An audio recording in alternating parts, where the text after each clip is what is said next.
रावलपिंडी में डेंगू के ताबड़तोड़ वार जारी है। जिला इंतजामिया का डेंगू इमरजेंसी नाफिज करने का फैसला, जबकि डिप्टी कमिश्नर रावलपिंडी ने नोटिफिकेशन जारी कर दिया।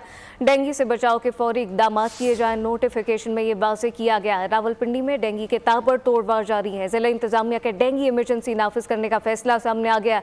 डिप्टी कमिश्नर रावलपिंडी ने नोटिफिकेशन अब जारी कर दिया, जबकि डेंगू से बचाव के फौरी इकदाम की हिदायत की गई है। तफसीलात जानते सरार खान से। जी सरार।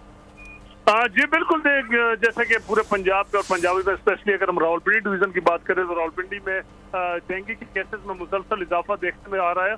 इंतजामिया की जानिब से जो दावे किए जा रहे हैं, मुसलसल जो कोशिशें की जा रही है, लेकिन इसके बावजूद पिछले 24 घंटे में मजीद 134 नए केसेस सामने आए। और रावलपिंडी डिवीजन की अगर हम बात करें तो रावलपिंडी के साथ साथ कहूटा, टेक्सला, कलर सईदा, मरी और ये वो इलाके हैं जहां से डेंगू के केसेस जो है सामने आ रहे हैं। और इन्हीं केसेस को देखते हुए जिला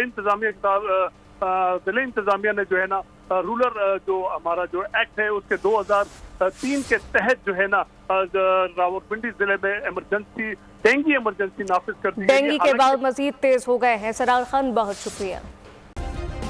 सब्सक्राइब करें और बेल दबाएं ताकि कोई खबर रह न जाए।